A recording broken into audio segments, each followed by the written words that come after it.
네, 예, 안녕하세요. 인공지능 스터디 54회가 되겠고요. 지식 그래프는 네, 두 번째 시간을 갖도록 하겠습니다. 그래서 오늘은 네, 그 인공지능과 네, 지식 그래프 네, 요 제목으로 박동호 부장님께서 네, 세미나를 해주시겠습니다. 네, 박수로 환영해. 예. 그러니까 지난주에 이어서 벌써 이제 한 주가 또 금방 온 것 같습니다.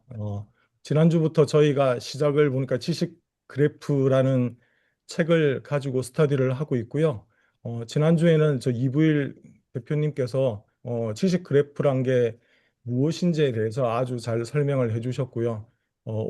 오늘 제가 발제를 맡은 부분들은 그 지식 그래프가 어떤 그 AI 역사 속에서 지금 현재까지 그런 모습들을 구축해 왔는지에 대한 일종의 설명입니다. 예. 그래서 보면 어,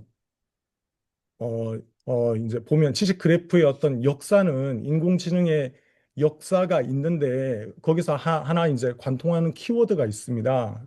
그건 이제 기계가 어떻게 인간의 지식을 이해하고 활용할 수 있는가라는 그런 질문에 대한 답변들이 쌓여서 그것들이 시계열적으로 나타난 것들이 AI의 역사라고 할 수 있고요. 현재 보면 지식 그래프의 현재 모습과 향후의 모습은 이제 보면 기호적 지식 표현과 생성형 AI 신뢰성 요구를 연결하는 구조화된 AI 인프라라고 할 수 있습니다. 즉, 이제 좀 전에 제가 말씀드렸던 기계는 인간의 지식을 어떻게 이해하고 활용할 수 있는가가 제가 오늘 발제를 맡았던 부분의 첫 시작이라고 할 수가 있고요. 그다음 제일 마지막이라고 할 수 있는 것들이 그런 과정들을 통해서 현재 그런 보면 지식 그래프의 어떤 모습과 향후의 미래의 모습은 뭐냐면 기호적 지식 표현과 생성형 AI 신뢰성 요구를 연결하는 어떤 구조화된 AI 인프라가 어떤 현재랑 향후의 어떤 미래의 모습이라고 할 수 있고요. 그 사이에 있던 그 사이에 있는 과정들을 이제 제가 그 뒷장부터 설명을 하도록 하겠습니다.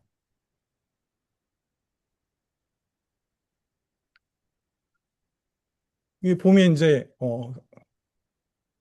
어, 이제 여기서는 보면 이렇게 기계는 이제 지식을 어떻게 이해하는가로부터 시작되고요. 그러, 그러면 지식을 이제 이해하기 위한 AI 발전의 큰 두 축은 기호 기반으로 한 심볼릭 AI가 있고요.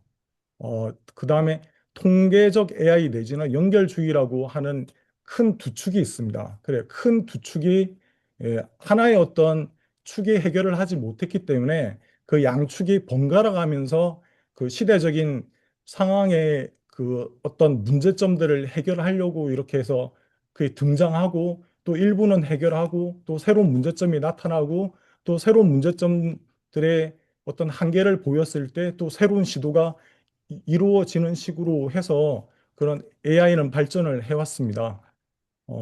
저희들이 보면, 저희가 저희 이전에 머신러닝을 배운다든지 딥러닝을 배울 때 그런 생성형 AI의 역사에 대해서 저희들이 배운 바가 있고요. 그거랑 지금 이번 그 1-2에 나와 있는 지식 그래프와 연관되어진 그런 인공지능의 역사 가 보면 어떤 설명하는 어떤 관점은 다르겠지만 동일한 사건을 바탕에 두고 있습니다. 그래서 여기 보면 즉 저희 책 17페이지에 나와 있는 1950년도부터 2020년도까지 총 6개의 어떤 핵심 키워드로 상징되어지는 시대 구분이 있고요. 근데 이러한 시대 구분들을 먼저 우리가 익숙한 그런 머신러닝이라든지 딥러닝을 배울 때 그 큰 변곡점 중심으로 해서 먼저 설명을 한번 해보도록 하겠습니다. 그리고 그 전에 지난주에 보면 이제 지식 그래프가 무엇인지, 무엇을 할 수 있는지에 대해서 이제 잘 설명을 해 주셨는데요. 한번 간단하게 다시 이제 리마인드를 한번 해보도록 하겠습니다. 지식 그래프라는 것들은 데이터를 엔티티 단위까지 구체화를 시키고요. 그 관계를 그래프로 연결한 것들을 지식 그래프라고 합니다. 그래서 엔티티가 있고 관계가 있고 그래프가 있습니다. 그래서 그런 것들은 지식 그래프는 그런 엔티티는 서브젝트와 오브젝트로 좀 더 세분화시킬 수가 있고요. 관계는 지난번에 저희가 스터디하고 나서 그 이후에 이제 조금 논의를 했던 관계를 이제 릴레이션이라고 하지 않고 어, 그러니까 프로디케이트라고 하고 있는데요. 그래서 그 관계는 보면 프로디케이트로 훨씬 더 좀 그런 관계를 그렇게 표현을 합니다. 예. 그렇게 해서 어, 그 이 어, 그러니까 이 부분이 그러니까 지식 그래프의 간단한 정의라고 할 수 있습니다. 좀 전에 말씀드렸던 것처럼 생성형 AI의 역사는 총 6개의 단계로 나눌 수가 있는데 우리가 조금 더 익숙한 것들은 익숙한 그 저희들이 딥러닝이라든지 그런 머신러닝 배울 때 역사에서 가장 큰 변곡점이 나타나는 것들이 두 개의 사건입니다. 그거는 이제 AI 빙하기라고 하는 건데요. 1차 AI 빙하기가 있고 2차 AI 빙하기가 있습니다. 1차 AI 빙하기는 뭐였냐면 그 AI에 대한 어떤 과도한 낙관적인 기대 하에서 많은 투자를 했었는데 그런 그 단층 신경망이 엑소와를 결국 그 문제를 간단한 문제를 해결하지 못하는 일들이 생겼고요. 그런 것들이 이제 마빈 미nsky의 어떤 수학적인 사형 선고라고 하는 건데요. 그래서 이러한 그런 사형 선고가 있고 나서부터는 그런 AI 산업에 그런 많은 투자가 있다가 없게 되어졌습니다. 그 시기가 60년대 후반, 70년대 뭐 또는 80년대까지라고 이야기를 하고 있고요. 이 사이에서는 생성형 AI의 어떤 상당한 침체기였고요. 그 첫 시작은 뭐였냐면 그때는 이제 심볼릭 AI 중심으로 즉 룰 베이스 방식으로 그 AI에 대한 연구가 이루어졌습니다. 그리고 2차 빙하기는 1980년대 후반 내지는 1990년 초반이라고 이야기를 하고 있고요. 이때는 저희 책에 나올 때는 뭐냐면 룰 베이스 방식으로 하고 많은 전문가들이 개입하는 방식으로 생성형 AI가 진보 발전을 했지만 그런 것들을 뛰어넘는 세상의 많은 복잡성 때문에 그래서 이제 그런 현상들을 완전히 해결하지 못해서, 즉, 그런 부분들을 보면 이제 지식 획득의 병목이라고 해서요. 이런 것 때문에 그 2차 빙하기가 왔습니다. 예. 이게 이제 저희들이 흔히 그냥 알고 있는 생성형 AI의 가장 큰 사건들이고요. 그러면 저희 책에 나와 있는 총 6단계로 나뉘어진 것들을 지금 보면 초반 3단계, 그다음 각각의 단계로 나뉘어서 설명을 하도록 하겠습니다. 첫 시작은 좀 전에 말씀드렸던 것처럼 그런 심볼릭 기반 AI로 시작을 했고요.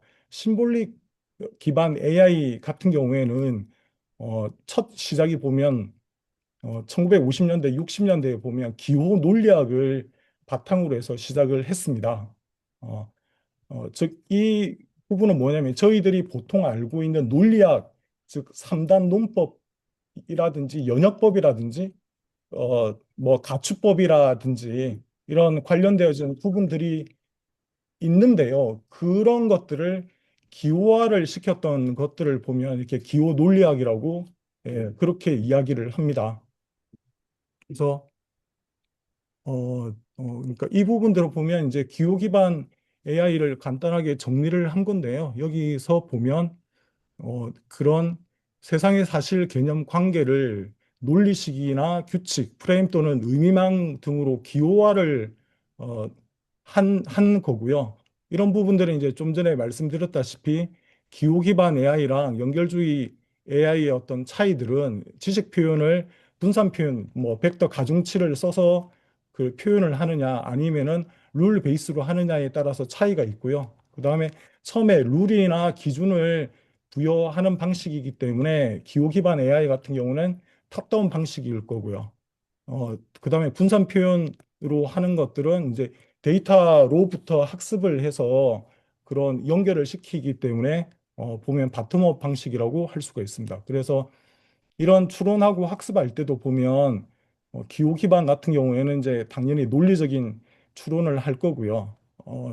그다음에 연결주의 AI 같은 경우에는 그런 통계적 학습이나 패턴을 통해서 추출을 합니다. 그래서 이 부분들은 뭐 이미 잘 아시겠지만 저희들 인공신경망이라든지 아니면 딥러닝 같은 것들이 해당됩니다. 네. 그리고 이제 해석 가능성이 이 부분들이 최근에 생성형 LLM이 나오고 나서 어, 그 생성형 LLM이 굉장히 그 파워풀한 면이 있지만 좀 부족한 면들이 있는데 그런 추론 과정들이 그런 논리 그 과정들을 알 수가 없는 블랙박스가 있는데 그런 부분들을 상당 부분 해결해 줄 수 있는 것들이 기호 기반 AI의 어떤 특징이라고 할 수가 있습니다. 예. 그 외에 보면 뭐 강점이나 약점 이런 부분들은 이미 뭐 잘 알고 계시기 때문에 예, 그냥 넘어가도록 하겠습니다.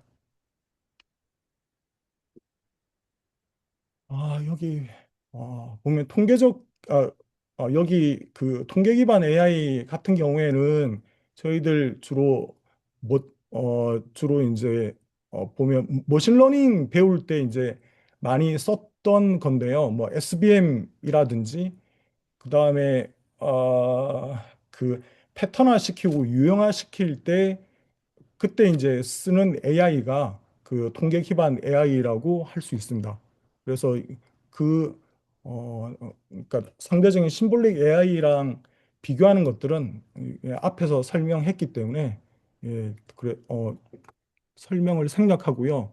이 그 역사 관련되어져서는 잠깐 이거는 동일한 내용이지만 다르게 이제 표현을 한 거라서 한번 가볍게 확인하면 좋을 것 같습니다. 1950년대에서 70년대까지는 기호 기반 AI의 전성기였었고요. 근데 그때 60년대 후반 즈음에 그런 AI에 대한 과도한 기대가 깨지는 즉 마빈 민스키에 의해서 XOR 문제를 어떤 단선적인 퍼셉트로는 해결하지 못한다는 것이 밝혀지고 나서 AI의 어떤 1차 빙하기가 왔었고요. 그 이후에 이제 80년대에는 전문가 시스템이 그러니까 적용되면서 그런 심볼릭 AI가 좀 더 그 효율성이 있었지만 80년대 후반부터 세상이 급격하게 이제 발전하면서 어떤 지식 획득의 어떤 병목이 있어가지고 이때 이제 그런 2차 빙하기가 왔었고요. 그 이후에 이제 보면은 그런 심볼릭 AI의 어떤 한계 이후에 보면 그런 어떤 통계 기반 AI가 부상을 하게 되고 그 즈음에 나왔던 것들이 이제 뭐 그런 좀 전에 뭐 이렇게 말씀드렸던 SBM 모델이라든지 주로 머신러닝이 나왔었고 그다음에 2010년 이후에는 이제 딥러닝 혁명이라고 해서 이때 이제 뭐 그런 뉴럴 네트워크로 상징되어지는 여러 가지 어떤 기법들이 나오게 됐고요. 그리고 최근에는 그런 그 라지 랭귀지 모델이 나오면서 훨씬 더 보면 지식 그래프 관련되어진 그 효용성이 더 필요하게 된 게 라지 랭귀지 모델의 어떤 약점을 보완해 줄 수 있다라고 했고 그래서 그 부분들이 이제 어떻게 보면 라지 랭귀지 모델과 기후 지식 융합 시대라고 이렇게 이야기를 하고 있습니다.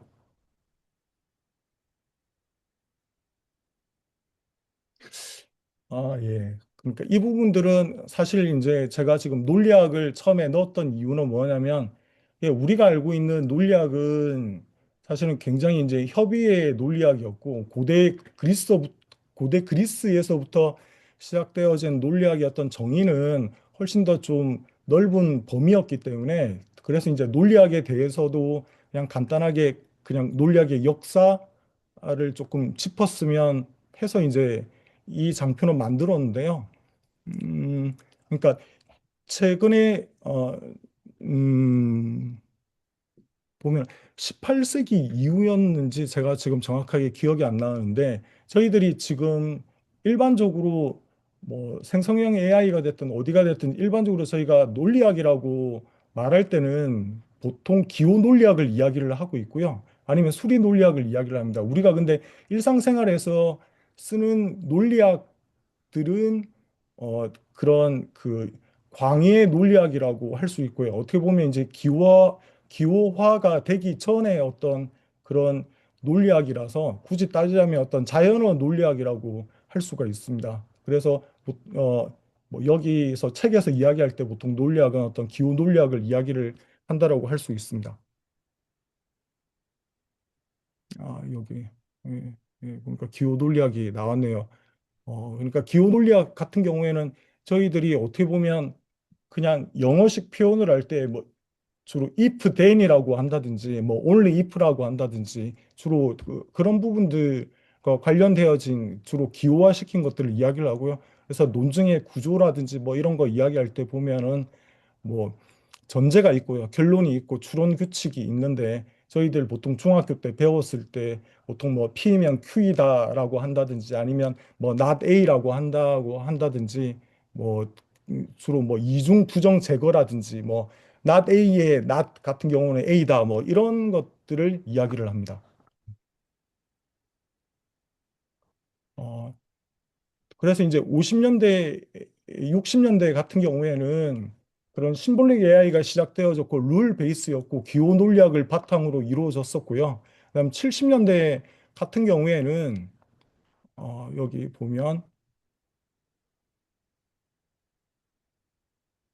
그런 그 시멘틱 네트워크가 그런 프레임이라는 개념을 쓰기 시작했습니다. 이건 뭐냐면 뭐 시멘틱 네트워크 나중에 나오는 시멘틱 웹하고는 조금 연관성이 좀 있는 용어이고요. 그다음에 시멘틱 네트워크가 프레임은 이게 나중에 보면 저희들이 2010년도 이후에 지식 그래프에서 사용하고 있는 우리 노드 뭐 엔티티죠. 그다음에 엣지 링크지 않습니까? 그다음에 속성과 라벨이라고 하는 그런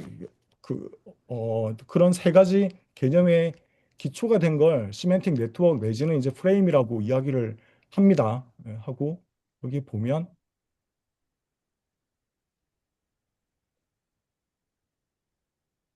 그러면 시멘틱은 뭐 그러니까 글자 그대로 이야기를 하면 의미란 이야기고요. 네트워크는 이제 뭐 한글로 하면 망이죠. 뭐 그러니까 의미가 망처럼 이렇게 보여지는 것, 즉 의미들이 그물처럼 연결되어진 그런 지식 표현 체계를 시멘틱 네트워크라고 이야기를 하고 있습니다. 그리고 그 구성은 잘 아시겠지만 어떤 점에 해당되어지는 엔티티를 노드라고 하고 있고요. 연결되어지는 것들을 그런 엣지 또는 링크라고 합니다. 그래서 여기 보면은 그런 시멘틱 네트워크의 어떤 종류 같은 경우에는 뭐 계층적인 시멘틱 네트워크가 있고요. 네트워크형이 있고요. 하이브리드형도 있고요.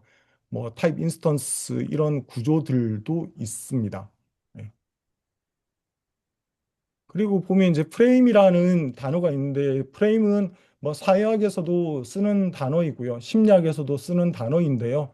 보통 IT에서 쓰는 프레임 같은 경우에는 정형화된 지식 구조로 상식적 추론을 가능하게 하는 지식 표현 체계이고요. 이런 프레임 중에서 최근에 많이 쓰는 가장 대표적인 거라고 할 수 있는 것들이 온톨로지입니다. 예. 그래서 보면 여기 유사어 중에서 온톨로지가 있고요. 온톨로지는 프레임을 논리적으로 엄밀화한 것이라고 돼 있고요. 공리와 제약으로 추론을 명시적으로 이렇게 통제한다라고 예, 예, 그렇게 구분이 됩니다. 예. 그다음에 지금 이제 1980년대 후반 이후로 그런 그 제2의 AI 빙하기가 왔다라고 말씀드렸고요. 이런 그 침체기가 왔는데 이유가 뭐냐면 전문가들이 개입한 룰 베이스드 방식이 현실 세계의 어떤 복잡성과 불확실성을 모두 정의하기가 되게 어려웠기 때문에 이런 침체기가 왔었고요. 그래서 이제 패러다임이 그런 통계나 신경망으로 가서 뭐 SBM이라든지 아니면 뭐 뉴럴 네트워크라든지 이런 식으로 이제 흐름이 이제 이동되었다라는 이야기인 거고요. 근데 이때 이제 2000년 즈음에 그런 시멘틱 웹이 어떻게 보면 일종의 또 반전이 생긴 이유가 뭐냐면 그런 패러다임이 이동되면서 굉장히 많은 정보들이 이, 쌓이고 있고요. 즉 이제 80년대 후반부터 현실 세계의 복잡성과 불확실성을 그 어떤 전문가들의 어떤 규칙으로는 정의하기 어려운 정도로 현실 세계가 복잡해지고 그 이후에 웹 정보가 폭증을 하다 보니까 즉 데이터 정보들은 많은데 정리되지 않은 어떤 정보들이 가면 갈수록 더 많아지게 되어져서 그 문제가 이제 더 커지게 됐습니다. 그래서 이제 시멘틱 웹을 그 웹의 어떤 구조들이 여러 레이어가 있는데 그것들을 구현하는 뭐 RDF라든지 OWA라든지 이 스파클이라든지 이런 그 언어들이 이렇게 출현하게 됐습니다. 예. 이 부분들은 뒤쪽에 좀 보면 예, 어떤 시멘틱 웹은 그 문서상의 어떤 웹을 넘어서 기계가 이해하는 데이터의 어떤 웹으로 확장한 어떤 차세대 웹 아키텍처라고 할 수가 있고요. 그래서 이 부분들은 그러면 문서 웹 오브 다큐먼트랑 도대체 뭐가 다르냐라고 할 때는 기본 단위가 먼저 다르고요. 그래서 뭐 엔티티나 속성이나 값, 즉 트리플이 다르다라고 하는데 이 부분들은 나중에 보면 이제 지식 그래프에서도 보면 속성을 이제 트리플이라고 하는데 그거랑도 예, 연관성이 있는 것 같습니다. 그리고 그런 어떤 문서 웹에서는 대상이 읽기 중심이라서 사람인데 데이터 웹 같은 경우에는 기계이기 때문에 그래서 뭐 당연히 읽기도 하지만 처리하고 추론하는 그런 중심이고요.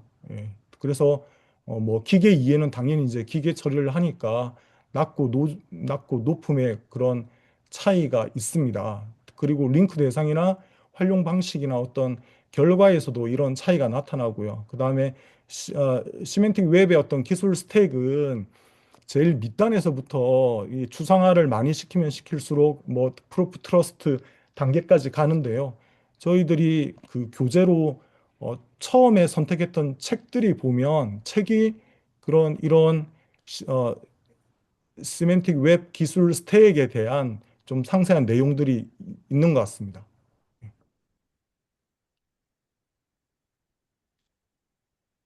어, 그리고 저희 책에서는 그 2012년도에 구글에서 이제 날리지 그래프를 릴리스를 한 것들을 굉장히 의미를 부여하고 있습니다.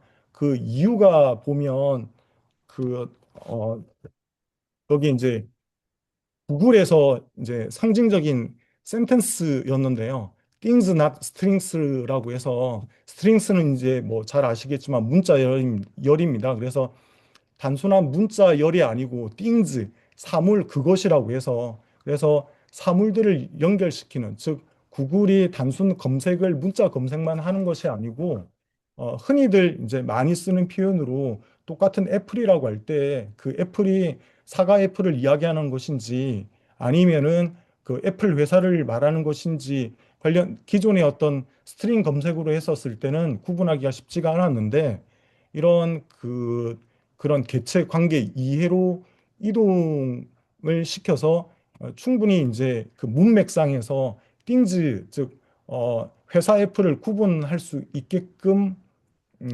된 이제 시작이라고 할 수가 있습니다. 그래서 구글에서 이제 날리지 그래프 같은 경우에는 2012년도에 공개가 되어졌고요. 대상 같은 경우에는 이제 500 밀리언이고요. 예, 그다음에 팩트나 릴레이션십 같은 경우에도 예, 보면 3.5 빌리언일 정도로 굉장히 보면 날리지 그래프의 어떤 단위나 크기가 엄청납니다. 예, 이렇게 해서 하고 있고요. 네, 저희가 2022년도에 이제 챗 GPT가 나오고 나서 어 현재에는 보면 그 LLM과 지식 그래프가 그 융합을 하고 있습니다. 즉 LLM이 굉장히 파워풀함에도 불구하고 LLM의 어떤 구조적인 약점이 있습니다. 즉 확률 기반 예측이기 때문에 그래서 할루시네이션이 굉장히 많을 수가 있고 그다음에 반복적으로 생성을 했었을 때도 매번마다 달라질 수가 있습니다. 그리고 이제 출처가 많이 되게 불명확하고요. 물론 이제 이런 부분들을 보완하기 위한 여러 가지 그 도입되어지는 그런 기법들이 있긴 하지만 예, 기본적으로 LLM의 어떤 그 기본 원리 자체가 그 다음에 올 단어들의 어떤 확률론에 기반을 한 거기 때문에 당연히 이제 출처가 불명확하고 논리적인 연결 약점이나 그다음에 업데이트의 어떤 문제가 있습니다. 왜냐하면 라지 랭귀지 모델이기 때문에 그 모델 학습이 실시간으로 이루어지지 않고 있으니까요. 그래서 이러한 약점들을 보면 지식 그래프가 많이 보완할 수 있다라는 겁니다. 그래서 가장 대표적인 것들 중에 하나가 라그 또는 레그인데요. 저희가 그 바이브 코딩 저희 지난번 책으로 공부할 때 저희가 9장이 챗봇 만들기였습니다. 그래서 라지 랭귀지 모델 같은 경우에 쇼핑몰을 오픈해서 운영을 한다라고 했었을 때 그 쇼핑몰에서 어떤 특정 상품에 대한 그런 구체적인 정보들, 즉 소비자들의 어떤 사용 후기라든지 그 Q&A 하는 어떤 항목들은 라지 랭귀지 모델에 포함되어 있지 않습니다. 근데 그러한 것들을 레그 모델을 이용을 하면은 그런 그 레그 모델을 그러니까 레그 모델에서 어, 구체적인 어떤 사실, 최신의 어떤 정보들, 그리고 출처가 있는 정보들을 라지 랭귀지 모델로 생성을 할 수가 있습니다. 그래서 이러한 그 레그가 어떻게 보면 그런 그 현대적인 어떤 융합의 그런 모습이라고 할 수가 있고요. 그리고 레그는 뭐 이렇게 뭐 예, 그러니까 간단하게 말씀드리면 어떤 검색 증강하는 생성이라고 할 수가 있고요.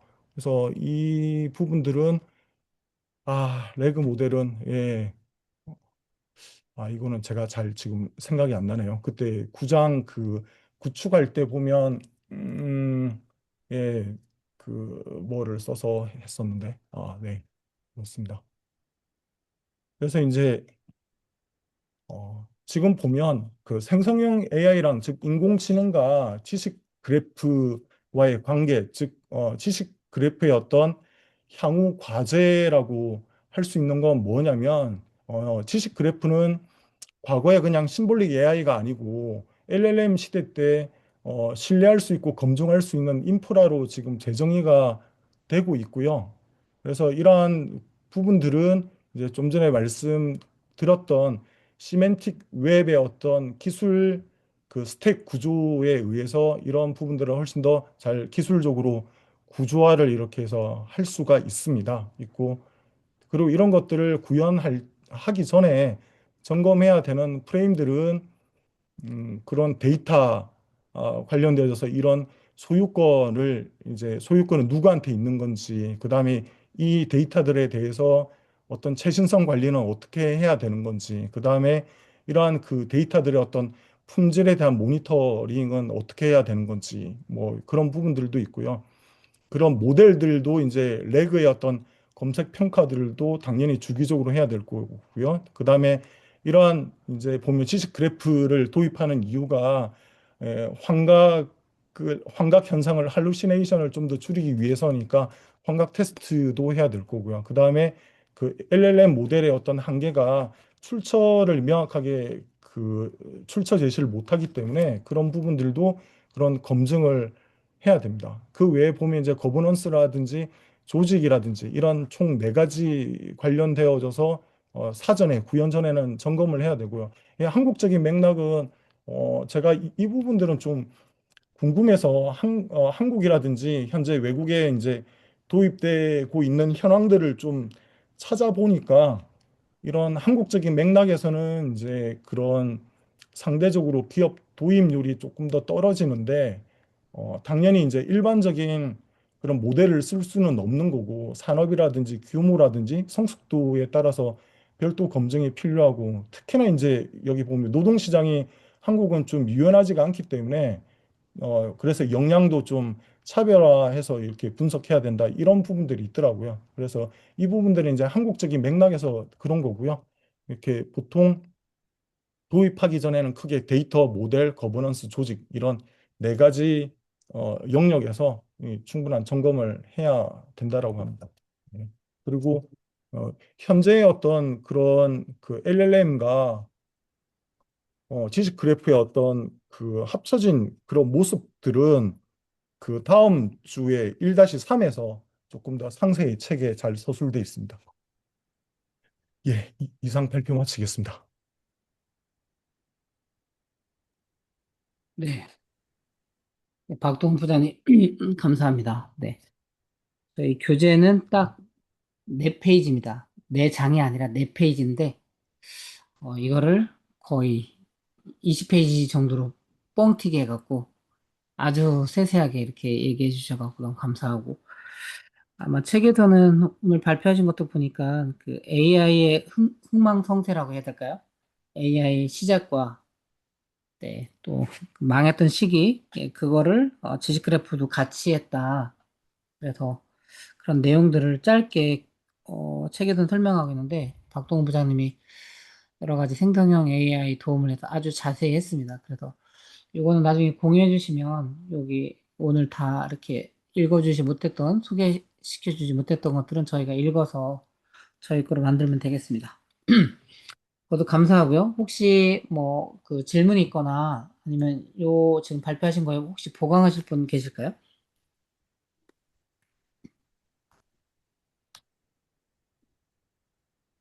유영호 사모님 질문하려고 마이크 켜놓은 건가요? 아니면 원래 켜진 건가요? 아, 예.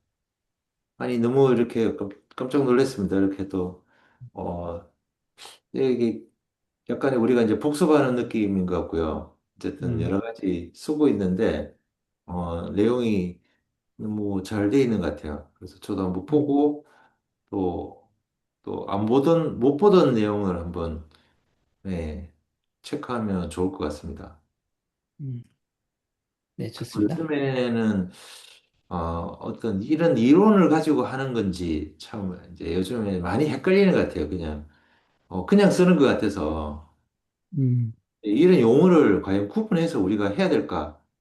음, 라는 사실하고 또 최근에는 메타 AI가 나왔거든요. 메타에서. 네. 거기는 또 다른 또 형태를 또 나온 것 같아요.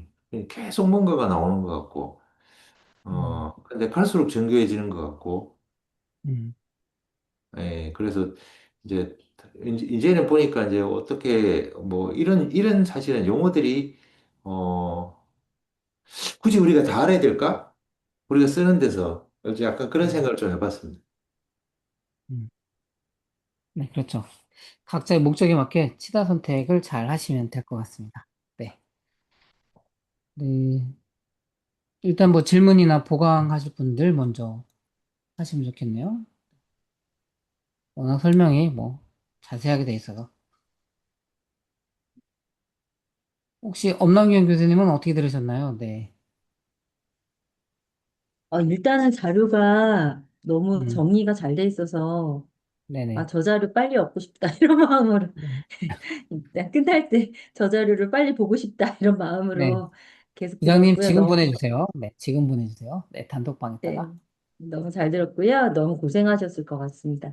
잘 맞아요. 들었고, 음, 저는 사실 시멘틱 웹, 온톨로지 음, 이런 음, 개념들을 음, 예전에 대학원 다닐 때 한 음, 90년도에 얘기를 많이 들었던 것 같습니다. 그래서 그 음, 약간 옛날 기술이라는 느낌이 들었는데, 최근에 이제 음, 뭐 팔란티어라든가 뭐 음, 온톨로지, 시멘틱 웹, 뭐 지시그래프 다시 얘기를 되게 많이 음, 하셔서 그때 기술이 다시 회귀를 하는구나 이런 생각을 좀 하고 있었거든요.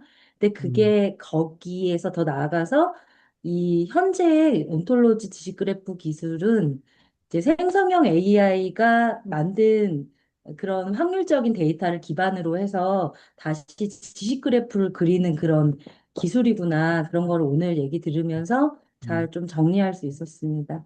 감사합니다. 네, 좋습니다. AI도 어떻게 보면 1950년대 얘기 나오잖아요. 그런 것처럼 지식 그래프도 아마 그때 어떻게 하면 아까 박동호 부장님께서 말씀하셨던 것처럼 어떻게 사람에게 있는 지식을 여기서 기계라는 건 컴퓨터겠죠. 이제 컴퓨터가 어떻게 학습할 수 있게 해줄까. 이게 나중에 기회가 되시면 저희 이미테이션 게임이라는 게 있거든요. 이미테이션 게임이라고 해서 앨런 튜닝의 저기 뭐죠? 그거를 특히 독일의 그 암호 애니그마를 해독할 때 이 컴퓨터를 이용해서 이렇게 하거든요. 네, 그래서 그런 걸 한번 보시면 더 좋겠다 이런 생각을 오늘 이거 들으면서 들었습니다. 네, 했고요. 네, 그다음에 지금 뭐 안일학 교수님 어떻게 들으셨나요? 네. 네 페이지를 가지고 네 페이지를 가지고 이렇게 많이 만드시냐고 수고 많으셨고요. 뭐 저는 그냥 저도 사실 박사과정 할 때인가? 박사과정 할 때 음, 막 뭐 CNN 하고 뭐 음, 퍼지 이론하고 막 그랬었거든요. 네. 퍼지. 그다음에 쟤네 유전자 알고리즘 같은 거 갖고 막 최적화하고 막 그랬었거든요. 근데 그런 거 하다가 이제 뭐 딥러닝 넘어가고 뭐 그러는데 사실 저는 그 시멘텍 저걸 뭐라고 해야 될지 모르겠지만 온톨로지라든가 이런 쪽은 사실 엔지니어링 하는 분야에서는 굉장히 낯선 분야거든요.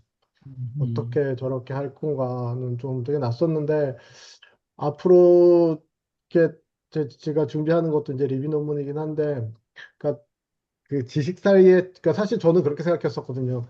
그러니까 연구한 사람들이 해야 될 것들이 대부분의 지식들이 상계되어 있는 지식들을 모아서 하나의 어떤 체계화된 지식으로 만드는 게 연구한 사람들의 역할이라고 저는 계속 생각하고 있었거든요. 근데 그런 음, 것들을 하다 보면 사실 어려운 부분이 되게 많아요.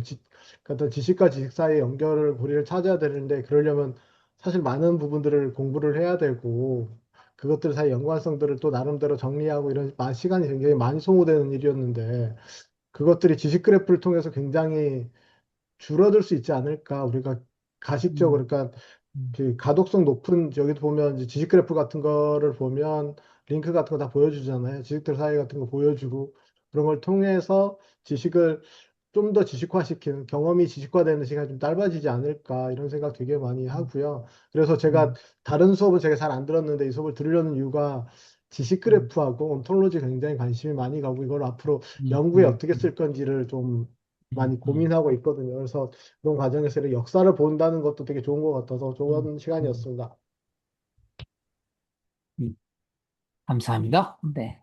일단 지식그래프 쪽에 조금 더 이렇게 관심 있고 지금 하고 계신 중심으로 하겠습니다.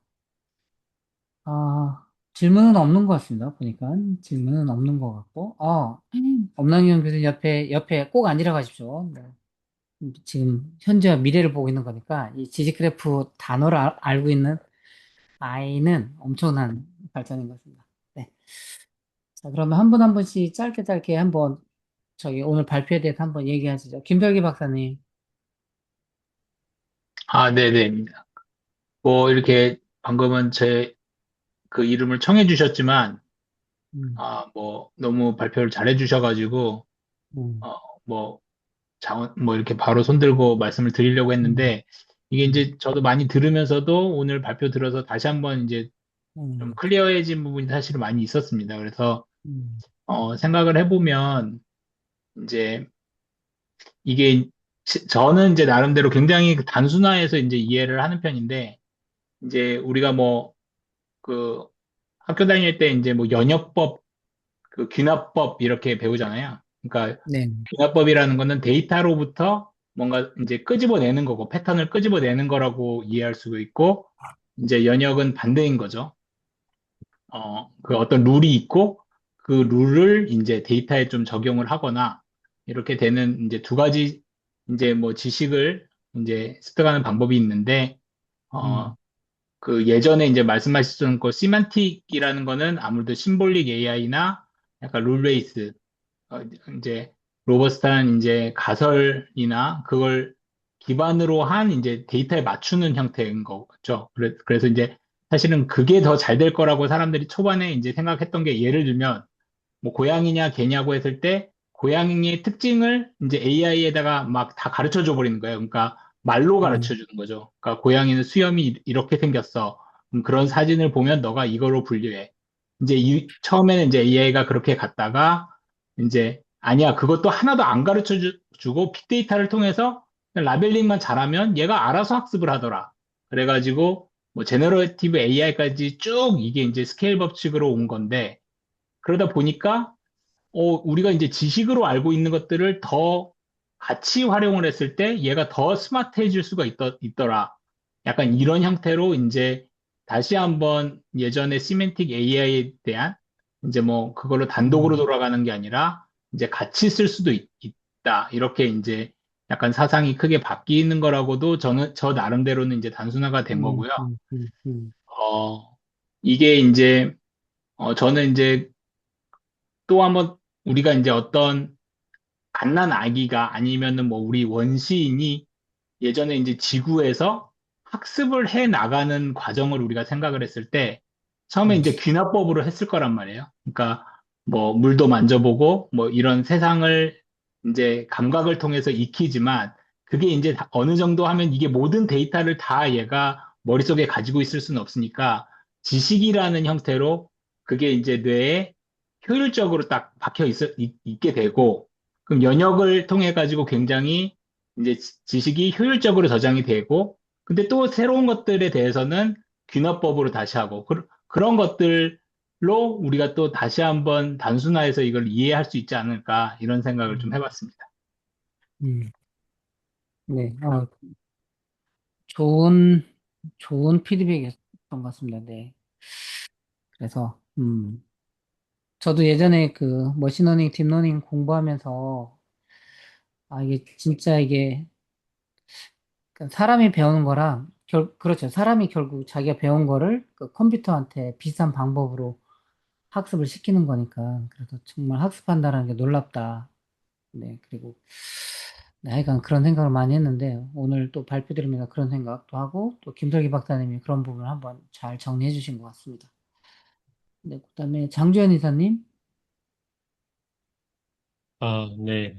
너무 잘 들었습니다. 그러니까 음, 아마 저도 지식을 모르기 때문에 이런 음, 느낌일 것 같아요. 하긴 하는데 잘 이해가 안 되는. 근데 음, 설명하면서 이해가 음, 조금씩 음, 되지만, 근데 이게 나중에 시간이 지나면 아마 그게 고리가 다 연결되지 않을까? 저는 맞습니다. 요즘에 AI 하면서 들었던 생각은 역사로, 그러니까 질문이 음, 그거거든요. 이 단어의 음, 어원이 어디서 시작돼서 왜 이렇게 음, 발전하는 음, 과정인지, 이 음, 히스토리를 많이 물어보는데, 음, 그렇게 이해하는 게 앞으로, 지금 당장은 힘들어도 앞으로 다가올 새로운 기술에 대한 이해는 빠르지 않을까 하는 음, 생각을 음, 가지고 있습니다. 음, 음, 부장님, 얼마나 돌아가실지 제가 이거 장표 보고 느껴지고요. 네, 음, 정말 네 페이지죠. 네 페이지의 기적을 일으킨 뒤로 음, 갈수록 그런 게 많은데, 근데 음, 지금은 저도 잘 모르겠어요, 개인적으로는. 근데 익숙하지 않으니까. 그러니까 예를 들어서 맞습니다. 지난주 1.1, 1장 1절에 대해 말씀하신 거를 제가 또 다른 사람한테 설명해 보려고 해보니까 쉽지 않더라고요. 그러니까 아까 이 세 가지 삼중주를 그러니까 릴레이션하고 프리디케이터를 설명하는 것도 약간 그렇고, 음, 음, 네, 매끄럽지 않다라는 걸 많이 음, 느꼈는데, 음, 시간이 지나면 이제 시간이 지나갈수록 좋아질 것 같다는 생각이 들고 있습니다. 오늘 강의 너무 잘 들었습니다. 감사합니다. 네, 좋습니다. 어쩌면 저희가 지금 하고 있는 게, 지금 하나는 이제 파편화된 것 같은데, 지식 그래프화 될 것 같습니다. 그래서 여기서 이렇게 책이 전달하려고 했던 것들을 저희가 어느 날 다 의미와 이런 것들을 깨닫는 시간이 된 것 같고, 오늘 제가 이렇게 미용실 가고 염색할 때 책을 하나 들고 왔는데, 돈의 심리학이라는 게 있는데, 이 저자는, 가장 중요한 건, 역사와 심리를 배우는 게 이 투자를 잘 하는 거다라고 얘기해 주는데, 마찬가지로 역사를 돌아보는 거는 참 의미가 있는 것 같긴 합니다. 네. 저도 거기 부분에 동의합니다. 혹시 신동욱 대표님, 혹시 시간을 한 20분에서 30분 정도 저한테 할애해 줄 수 있으실까요? 그럼 제일 마지막에 드리겠습니다. 네. 아니, 그러니까 시간을 10시까지 하실 거예요? 몇 시까지 하실 어, 거예요? 저기 할 얘기가 없으면 일찍 끝나고요. 할 얘기가 있으면 조금 가고 그럴 겁니다. 아, 지금 여기에서 딱 제가 지금 논문 쓴 거랑 매칭이 아, 되시면 그래요? 이해하시기가 아주 좋을 것 같은 타이밍이라서, 알겠습니다. 에이, 그러면은 일단 한 15분으로 한번 좀 압축해서 한번 해보고요. 그 다음에 좀 부족하면 더 드리도록 하겠습니다. 뭐 지금부터 해요? 아니면 다른 네, 분들 다 지금부터, 들고 할까요? 어떻게 할까요? 지금부터 하시죠. 네, 지금부터 하시죠. 네. 그러면은 공유 좀 하겠습니다. 네, 네, 다른 그러면 사람 공유하고 있대요. 예, 박동훈 박 부장님이 부장님, 요거를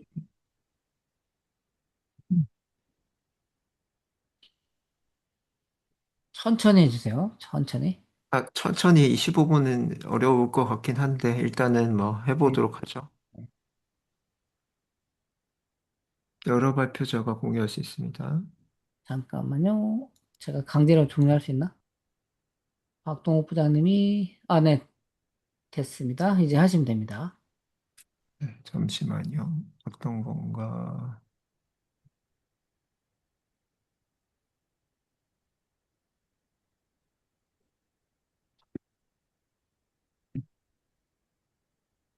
보이시나요? 어, 아직 안 나온. 아, 이제 나온. 나왔어요? 홈페이지 하나 보이나요? 네. 트리플 하이브리드 레그. 네. 네, 여기 계신 분만 보세요. 저쪽에는 아직까지 안 퍼뜨리는 걸로 할게요. 이거 녹화되고 있는데. 녹화는 괜찮아요. 뭐 어차피 네, 알겠습니다. 녹화돼서 올라가는 시점에는 한 번은 썼을 거고, 네. 논문은 어차피 지금 공개돼도 음, 속도로는 못 따라오실 거니까 관계는 음, 없습니다. 그렇고, 일단은 여기 계신 분들이 보셔야 되는 거는 여기 여시면 핵심 용어 사전이 있어요. 그래서 용어 사전을 가지고 하셔야 아마도 이해하시는 데 좀 편하실 거예요. 그래서 목소리 잘 들리시죠? 네. 네네. 네. 그래서 라그라는 기술이 있고, 이거는 중요한 게 이제 비전공자도 이해할 수 있도록 이렇게 수식도 들어갔는데 아마 이해하시기 괜찮으실 거예요. 그래서 여기 라그라고 들어가 있는 것 중에 비유 부분을 잘 보시면 좋을 것 같아요.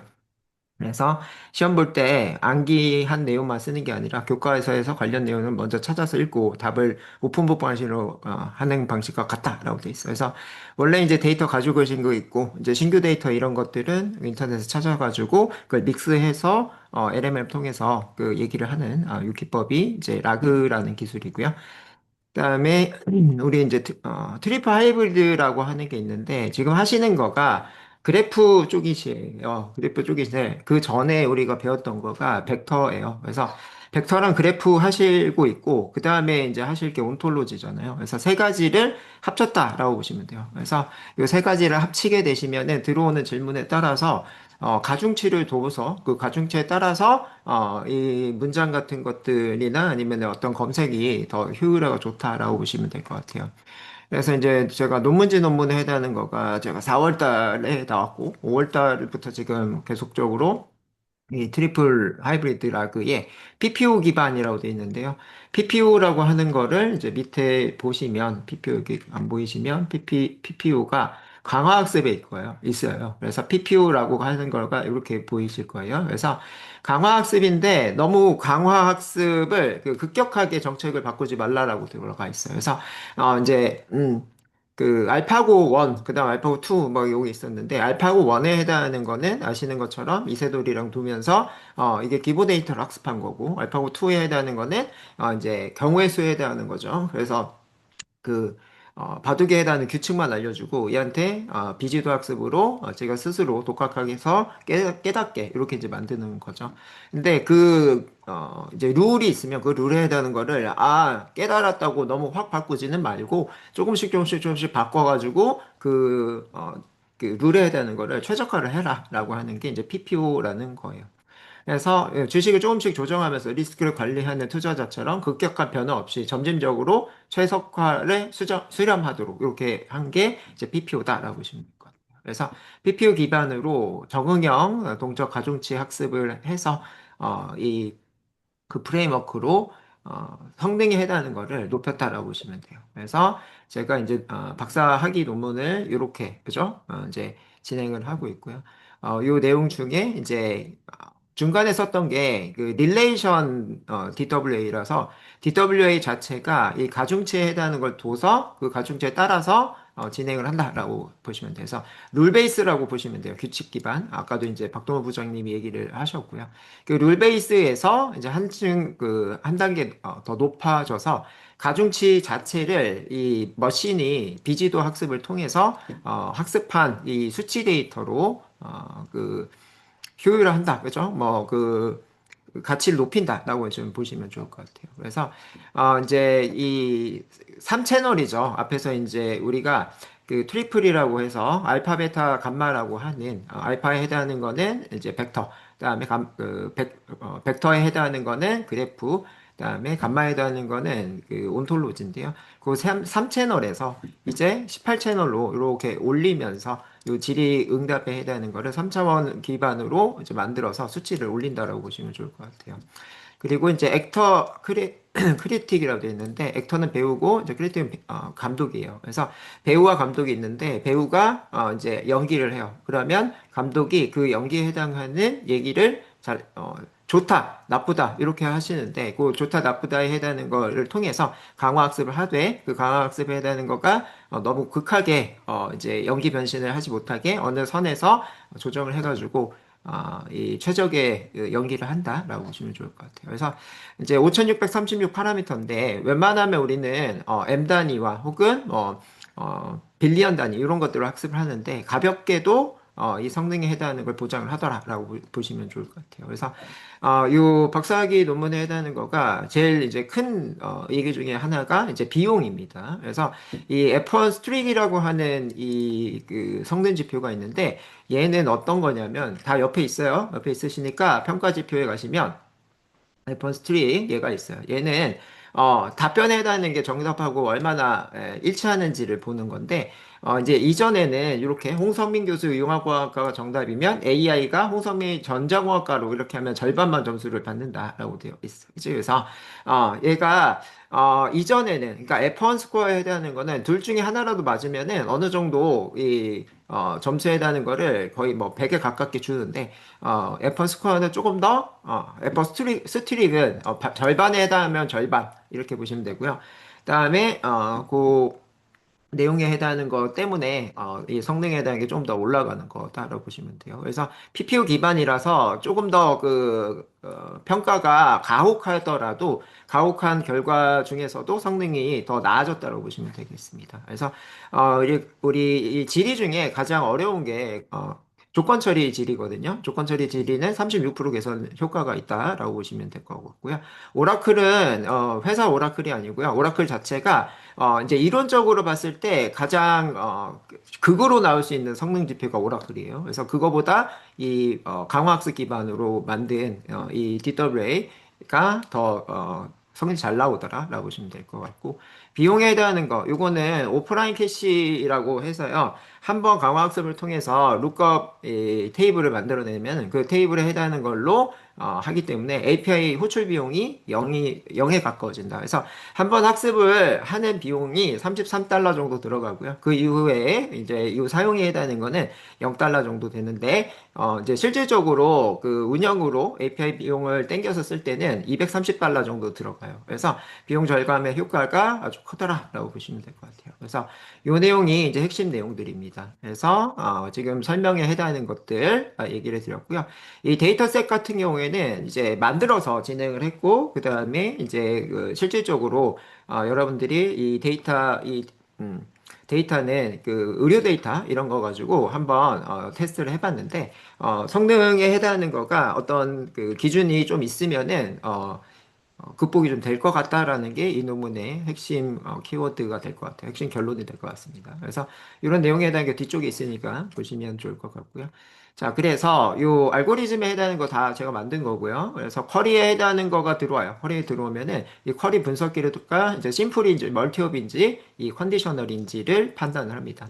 판단하게 되면은 이 판단에 따라서 이 질문이 이 여러분들이 알고 계시는 뭐다? 벡터 혹은 알고 계시는 그래프 혹은 뭐 온톨로지 요 조건에 따라서 수치에 해당하는 거가 이제 그 비중으로 매겨지게 돼요. 그래서 요거 다 합치면 이제 100이 될 거고 그래서 우리 이제 통계 쪽에서는 1이라고 표현을 하고 있고요. 걔네들을 통해서 이제 그 웨이팅 그죠? 가중치에 해당하는 거랑 그 연속적인 범위에서 그 적용을 하고요. 정규화한 다음에 그거에 해당하는 거를 이제 통합 점수를 매기죠. 통합 점수를 매기고 각각의 그 데이터베이스에서 그 내용에 해당하는 거를 이제 추합을 하고 추합된 결과에 해당하는 거를 LMM이 믹스를 해서 결과를 그죠 대답을 해준다라고 보시면 돼요. 그래서 이 설명을 잘 보시면은 이 지리 분석에 해당하는 게 1번 요거예요. 그래서 요 지리가 들어와요. 자연으로 지리가 들어왔을 때 쿼리 분석기가 요 지리가 어떤 내용에 해당하는 건지 단순 개체인지 혹은 다단계 탐색이 필요한지 수치 논리 제약인지 이거에 따라서 알파, 베타, 감마 값을 올려주더라. 그래서 이런 것들에 해당하는 거는 어떤 것들의 예시가 있냐면 named entity. 그래서 홍성민 교수 이렇게로 들어있는 문장 쿼리가 들어오면은 그거는 뭐요? S 언더바 E니까 이 감마가 올라가는 거고요. 그다음에 relation density라고 하는 거는 관계 키워드 값이에요. 참여한, 괴설한 이런 것들은 이런 문장이 있을 때는 뭐가 올라가? 관계값이 관계에 해당하는 베타가 올라간다. 그다음에 요 그 제약에 해당하는 애가 있어요. 수치 제약 이런 것들은 온톨로지가 올라간다고 보시면 돼요. 그래서 요거에 해당하는 거가 어떤 식으로 올라가는지, 그러니까 질문에 해당하는 거에 따라서 그 다르게 올라간다고 보시면 돼요. 가중치가. 자, 그래서 질의 유형에 따라서 기본 가중치가 있고 이 가중치에서 이 그 밀도 신호라고 두 개를 람다 신호 값하고 0.3씩 올라가는 0.2씩 뭐 테스트되는 요거는 곱해서 스테이지 2라고 이렇게 이제 정의를 했고요. 자, 그 합에 해당하는 게 1이 되더라라는 거예요. 그래서 앞에서 이제 그 중요하다고 제가 논문에 해당하는 게 LDL, DWA. 그래서 이 L에 해당하는 거가 PPO 학습을 통해서 나온 결과물 런드 DWA라고 하고 있어요. 자, 그래서 요 18단계에 해당하는 걸 소프트맥스를 통해서 이렇게 나온다고 이렇게 나오는데요. 이 밑에 요 그림이 있어요. 그래서 PPO를 보시면 이거 왜 잘렸지?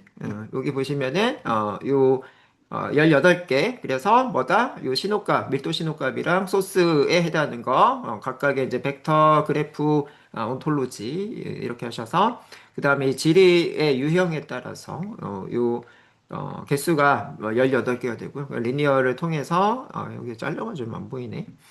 그래서 렐로를 통해서 결과값에 해당하는 게 나온다고 보시면 됩니다. 그래서 이제 그 온톨로지 그다음에 요그 베타 값에 해당하는 그 그래프 그다음에 여기 알파 값에 해당하는 이 벡터가 있는데요. 요게 이제 0.333씩에 해당하는 0.333씩에 해당하는 중간값이 되고요. 균등분포. 그다음에 얘가 이제 PPO 학습에 해당하는 LDMA, 요게 이제 RDMA예요.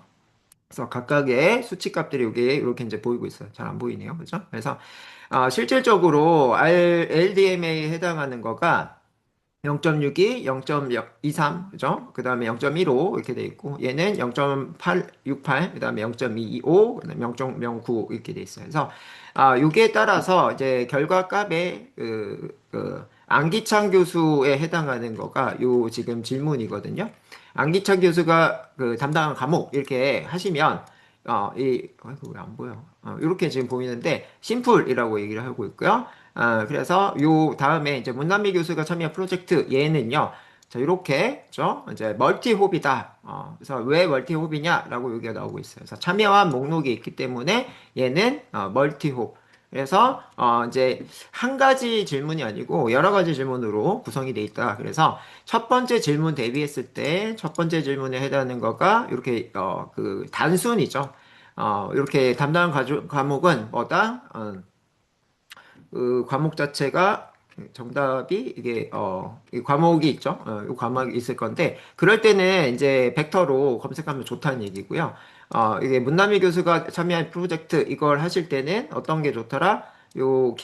감지가 참여한 목록이기 때문에 요 수치가 올라가는 걸 보실 수가 있어요. 세 번째 있는 벤처 대학원 심사위원 55세 이상, 55세 이상 요게 수치 제약이에요. 그렇기 때문에 뭐예요? 온톨로지를 올라가는 게 보실 수가 있어요. 그래서 이렇게 가중치를 통해서 요 질의에 해당하는 거를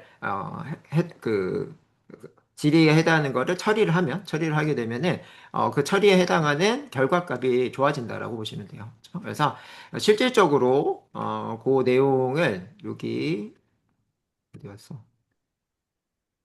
네, 지금 시뮬레이터를 통해서 보실 수가 있어요. 시뮬레이터 여기 가중치 탐색기가 나오는데 심플한 대답은 여기 보시면은 심플이 여기 올려보시면 이렇게 보여요. 유니폼에 해당하는 게 중간에 그냥 위치를 시킨 거고요.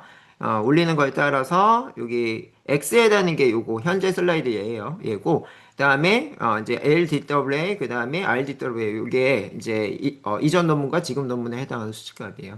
그래서 이렇게 그 유니폼에 해당하는 수치값과 그다음에 지금 기존 논문 그다음에 그 기존 논문에 해당하는 거를 이번 논문하고 그 매칭하기 위해서 그 아까 얘기했던 F1 스트리그로 그죠? 맞춤 보정값이고 그다음에 LDWA가 이번 PPU 기반이다라고 했어요. 그래서 각각의 알파, 베타, 감마에 해당하는 수치가 있고 그 수치에 따라서 이제 그 F1 스트리그에 해당하는 이 결과값 그래서 이 현재 가장 높은 거가 이제 0.69594 이렇게 돼 있어서 RDWA 그 대비했을 때 0.129%가 성능이 개선이 됐다라고 보시면 돼요. 그래서 요 내용에 해당하는 것 자체가 이제 오라클로 봤을 때도 이제 0.6 정도, 0.6의 초반대 정도 나오는데요. 그 수치가 이렇게 이제 보실 수가 있어요. 자, 요거. 자, 그래서 이제 오라클에 해당하는 거가 0.554네요. 0.554인데 이 제가 이제 제안한 논문이 0.562 정도의 수치가 나온다. 그래서 오라클 성능보다 더 잘 나온다는 거는 이론적으로 그 수치 데이터에 해당하는 거가 이론이기 때문에 그 이론을 더 넘어서는 거가 PPU 기반이다. 한마디로 이제 강화학습 통해서 이런 경우의 수 저런 경우의 수를 학습한 이 결과값이 더 잘 나온다라고 얘기를 할 수가 있습니다. 자, 그리고 이제 심플과 그다음 멀티호 컨디션을 봤을 때 심플과 멀티는 수치값이 비슷한데요.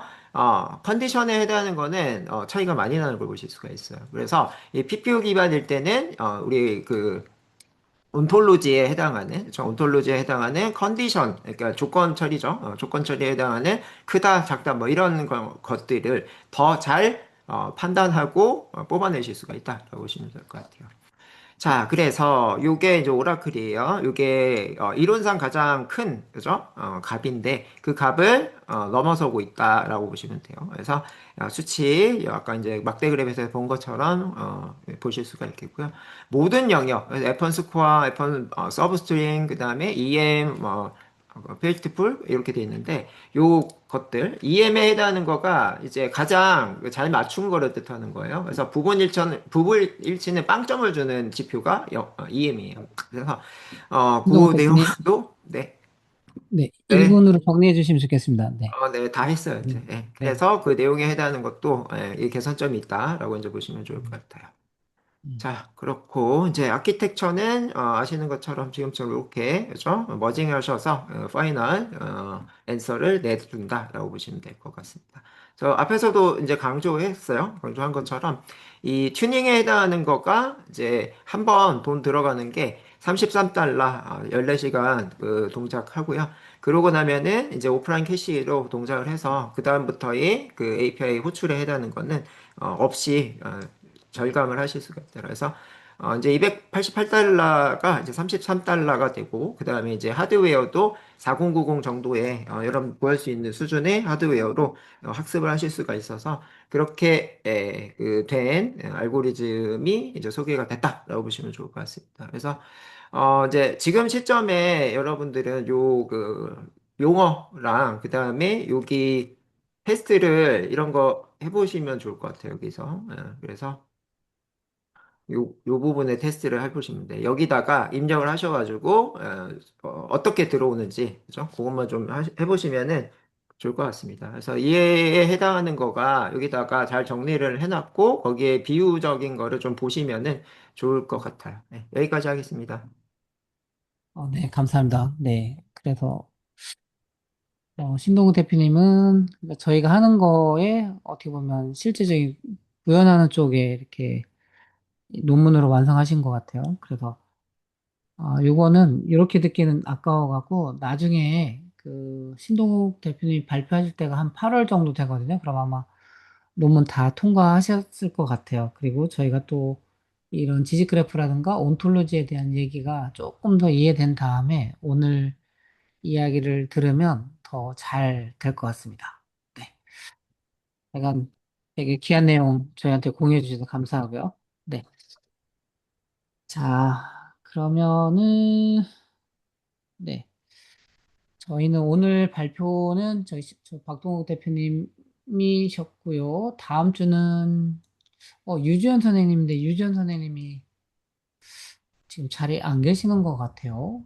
네, 그래서 다음에 안 올지도 모르겠어서 혹시 괜찮으시면 김설기 박사님께서 저희가 다음 주는 그, 그 석가탄신일이라서 쉬고 6월 1일 날 혹시 김설기 박사님 스케줄 괜찮으실까요? 네, 준비해 보겠습니다. 네. 유지연 선생님이 네, 최근에 2주 동안 참석을 안 하신 것 같아서 처음에 할 때는 하신다고 했는데 그런 것 같습니다. 네, 한 분씩 저기 1분씩 네, 짧게 그래도 저 오늘 발표 들으셨는데 네, 또 어떻게 느끼셨는지 이렇게 하고 끝내겠습니다. 최인성 매니저님.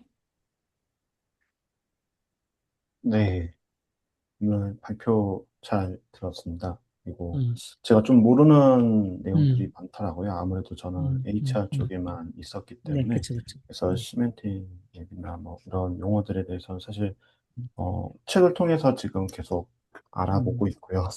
음, 음. 조금 더 시간이 지날수록 잘 이해할 수 있을 걸로 기대하고 있습니다. 이상입니다. 네. 네, 좋습니다. 저도 제 생각에는 이 단어랑 지금 친해지는 과정에 있다. 이렇게 낯선 단어랑 친해지고 있다. 이렇게 지난번에 제가 발표할 때 얘기한 것처럼 온톨로지 전문가가 저한테 트리플 얘기하는데 그분은 아주 쉽게 그냥 그분의 언어 속에서는 트리플이라는 거 있지만 저한테는 그때 생소하게 훅 들어왔거든요. 그런데 그때 창피해서 트리플이 뭐예요? 이렇게 못 물어봤거든요. 그런데 놀랍게도 그때 트리플 들었던 게 이번에 책을 보면서 트리플이 여기 있구나. 그래, 트리플에는 뭐 서브젝트와 프리디케이트와 오브젝트가 있구나. 이런 것들을 이제 알아가는 중이니까 네. 그러니까 다음엔 단어가 들리지 않을까 이런 생각은 해봅니다. 좋습니다. 그다음에 조윤범 대표님. 네, 저는 네, 많이 이해는 못했지만은 음, 지난 배운 것들 한 번씩 쭉 훈련다는 음, 거 그런 의미에서 음, 참 음, 좋았고요. 음, 특별히 그 아주 간단하게지만 뭐 그 인공지능하고 지식 그래프 이렇게 역사 이런 부분 설명해 주신 거 도움이 많이 음. 됐습니다. 네, 없습니다. 네, 감사합니다. 그다음에 한대진 부장님 지금 차 안에서 열심히 계신데.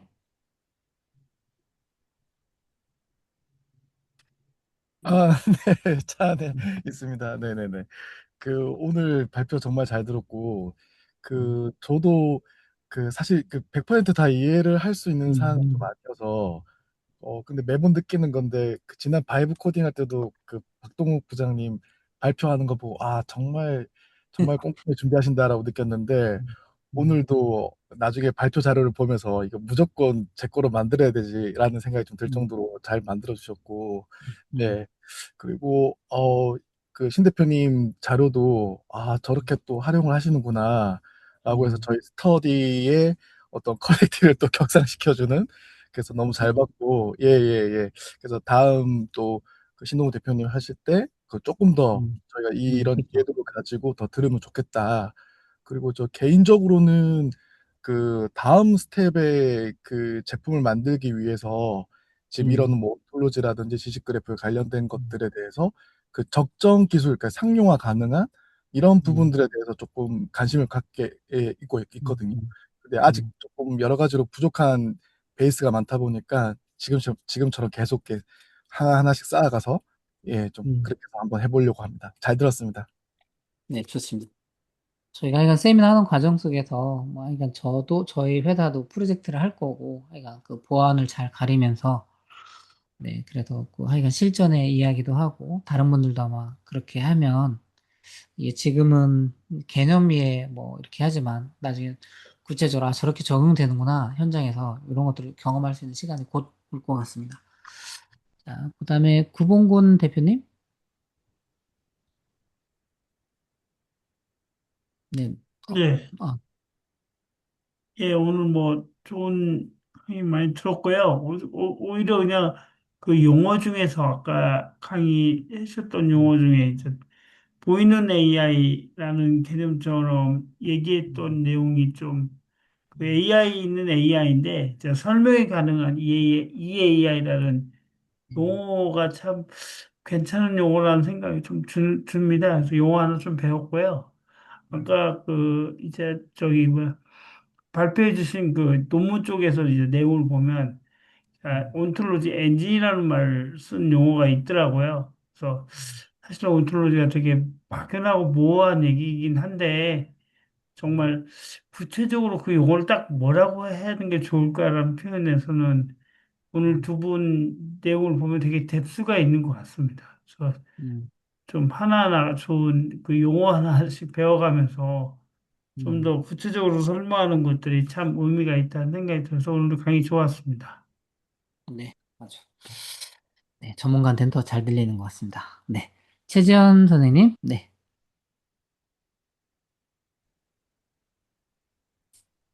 예.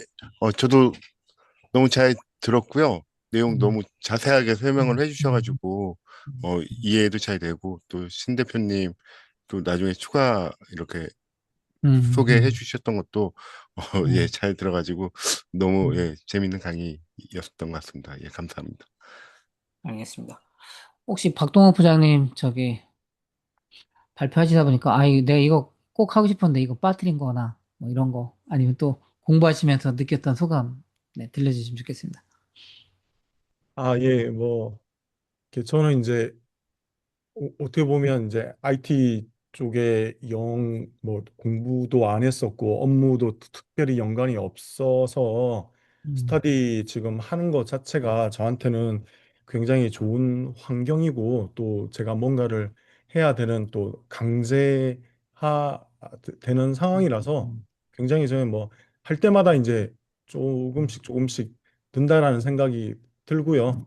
음, 시간은 아마 다른 분들보다는 제가 음, 좀 이해하고 뭐 자료 준비하는데도 훨씬 더 많이 걸리지만 이게 음, 결국에는 뭐 이렇게 저도 이제 시간이 좀 쌓여야만 되는 거를 이번 맞습니다, 기회에 맞습니다. 하게 되니까 상당히 체계적으로 하게 된다는 느낌이고요.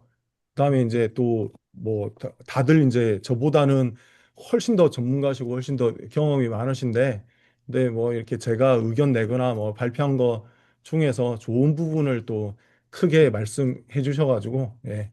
아마 저도 이제 올 연말쯤 되면은 올해 뭐 한 5월 달, 그렇죠. 뭐 4월 달에 발표한 것보다는 조금 더 늘지 않을까 생각합니다. 예, 맞습니다. 그때 그때는 좀 준비한 거를 좀 이야기하는 비중이 뭐 음, 지금 한 20%라면 그때는 한 50% 정도 좀 되지 않을까 생각합니다. 네. 네, 감사합니다. 저는 여기 파트를 세 번 읽었습니다. 네, 여기 파트를 세 번 읽어서 계속 저도 이제 익숙해지려고 하고 있고 예전에 말씀드린 것처럼 저는 R이라는 걸 공부할 때 한 똑같은 책을 30번 본 것 같습니다. 네, 거의 암기하다시피 그때는 이해 안 되고 막 그렇게 했는데 지나고 계속 보니까 되는 것 같아요. 그래서 오늘 좀 찾아봐야 되는 거 RDF가 그 Resource Description Framework라고 해서 모든 지식을 주어, 수어, 목적어 형태로 기록하는 방법, 뭐 그다음에 OWL, 웹 온톨로지 랭귀지. 그래서 이게 온톨로지 표현하는 거고요. 이제 스파클 뭐 이런 단어들이 지금 익숙해져야 되는 것 같아요. 나중에 누가 얘기할 때. 그다음에 저는 이 버트라는 단어 여기 19페이지에 버트가 나오거든요. 이게 구글에서 만든 알고리즘인데, 이런 텍스트 같은 것들을 분석을 할 때, 정말 이때 버트가 나와갖고 모든 걸 또 바꿀 것 같은, 또 뭐 그런 것들을 줬거든요. 그러다가 또 좀 지나면 더 좋은 게 나오고, 더 좋은 게 나오고, 그래서, 되게 서울대에서 썼던 축적의 시간이라는 책 되게 유명한 책이 있는데, 이런 지금 오늘 여기까지 온 거가 그냥 생뚱맞게 벼락 뚝 떨어진 게 아니라 그 많은 지식들이 축적돼서 거기다 이렇게 점핑하고 오늘에 온 것 같아요. 그래서 저희들도 마찬가지로 지금 축적을 하는 거고, 박동원 부장님께서 말씀하신 것처럼 올해가 다 갈 때쯤이면 지식 그래프 온톨로지에 대해서 훨씬 더 잘 알고 설명할 수 있는 사람이 저희가 될 것 같습니다. 그래서 네, 그리고 혼자가 아니라 함께 하니까 견딜 수 있는 것 같습니다. 혼자 하면 또 때려치고 그러는데, 그리고 또 이렇게 발표라는 부담감이 있어야지 또 하고, 역시 발표한 사람이 가장 많이 배우는 건 확실한 것 같습니다. 네, 그래서 오늘도 귀한 시간 감사하고요. 그럼 다음 주는 쉬겠습니다. 저기 석가탄신일이라서 연휴라서 쉬고, 저희는 6월 1일 날 김설기 박사님께서 1장 3절 거대 언어 모형과 지식 그래프 LLM이죠. 그래서 이 LLM하고 지식 그래프하고 해서 몇 가지 기업 사례가 있습니다. 그래서 네, 그래서 그런 것들 같이 보면 네, 좋을 것 같아. 기업 사례는 2장에 나오는군요. 네. 그래서 이것도 짧으니까 그래서 가능하면 책을 꼭 구매하셔서 읽으시고, 그다음에 저희가 이제 발표 자료는 그 가급적이면 다음 발표하신 김설기 저기 박사님부터는 하루 전날이나 아니면 당일날 미리 공유를 해주시고, 그다음에 저는 지식 그래프라는 폴더를 만들어내서 지금 다 그거를 저장하고 있습니다. 그래서 다른 분들도 그렇게 저장하거나 아니면 제가 저장한 거를 공유해 드리도록 하겠습니다. 그리고 오늘 녹음된 거는 바로 이게 되는 대로 데이터 공작소 유튜브에다 올리도록 하겠습니다. 그래서 계속해서 반복해서 들으시면 좋을 것 같습니다. 자, 그러면 귀한 또 시간 내주셔서 감사하고요. 또 2주 동안 네, 건강하게 잘 보내시고 저희 6월 1일 뵙겠습니다. 수고하셨습니다. 네, 박동훈 부장님 다시 한번 감사드립니다. 수고하셨습니다. 네. 수고하셨습니다.